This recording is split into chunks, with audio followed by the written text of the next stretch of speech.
Hello, my name is Olivia Richards. I am a second-year PhD student at the School of Information at the University of Michigan, and today I'd like to discuss work conducted alongside Gabriela Marcu and Robin Brewer entitled Hollis Bible Study and Speakeasies, Designing for Older Adults' Multimodal Connectedness.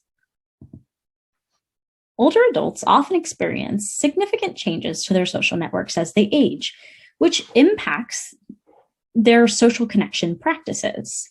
Designing for these major life changes remains a challenge in the HCI and design communities.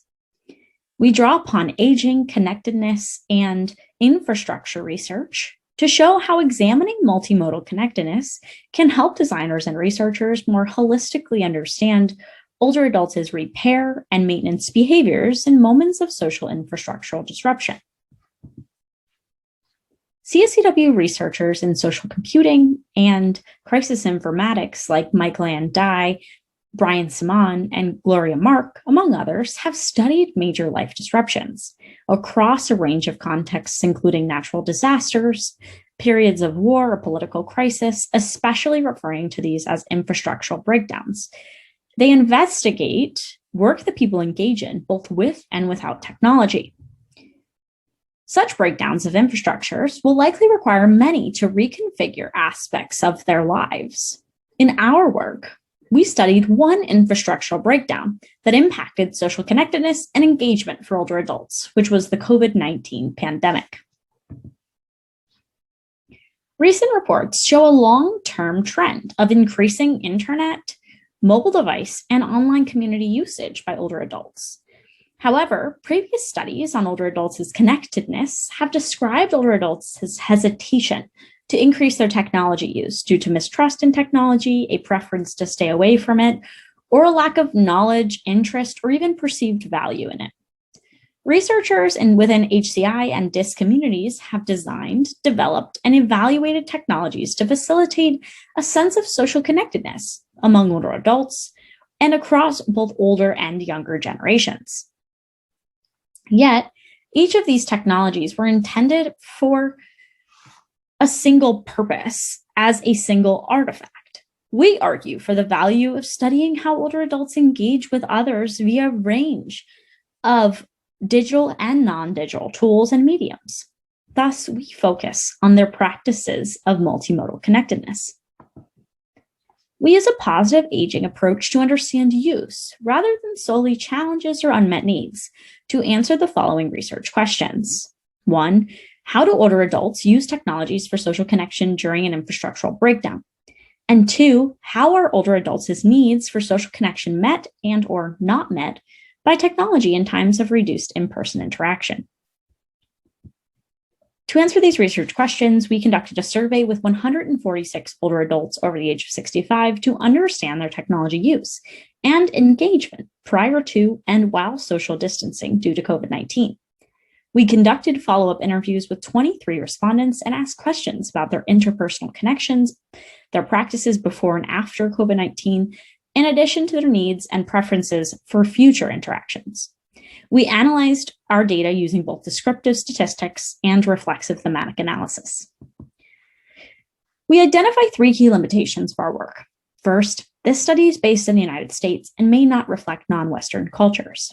Second, our surveys and interviews began after the pandemic began, so we did not collect any data prior.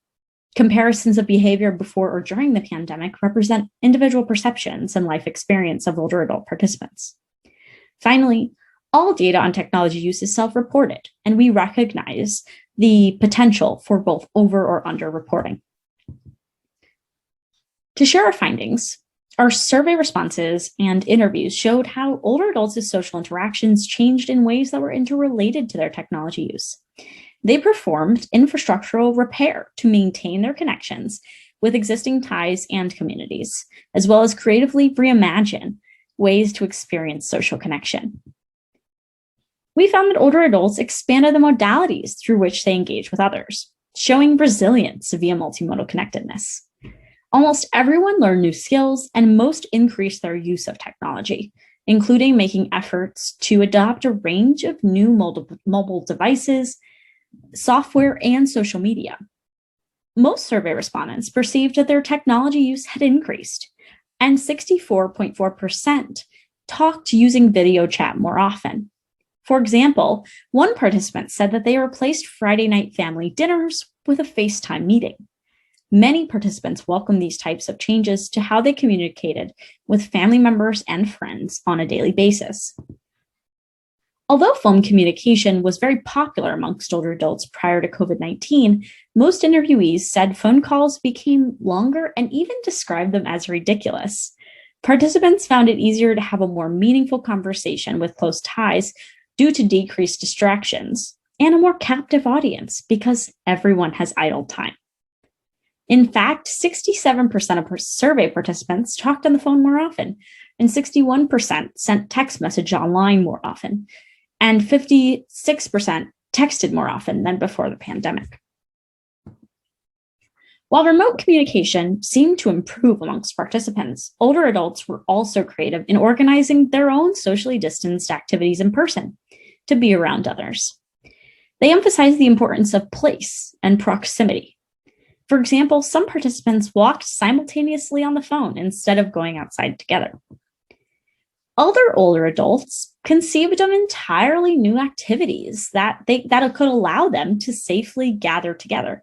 For example, one participant used an empty barn for what he called a speakeasy. He said, "I have a friend with a barn. We leave the doors open. We're all pretty aware of the situation. We distance. We've become a little speakeasy, you know? So we can get together, but this is 3 or 4, maybe 5 of us."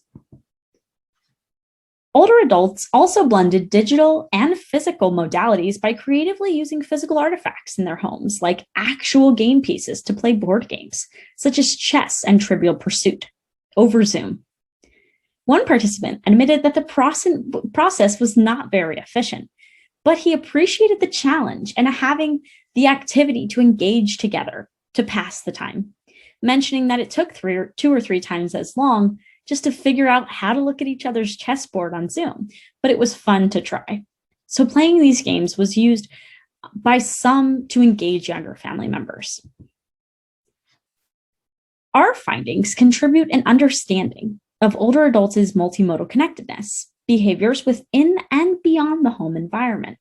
In contrast to prior work, which may depict older adults as disinterested or disengaged with technology, we saw how in moments of infrastructural breakdown, older adults did seek new forms of connectedness with technology and did so across a range of modalities. There's a lot of work that exists on designing for healthy aging in place, focusing on family relationships and focusing on interactions that take place solely in the home. But what we saw here was how connections beyond family members and outside of home relationships were also important. So we propose that there are opportunities for design to aid in infrastructural repair beyond the home by designing for smart relationships, which we define as technology used to supplement relationships or development and the maintenance of them, regardless of their location. We note that designing for smart relationships is about using technology in meaningful ways to augment, amplify, and not replace other forms of social connectedness.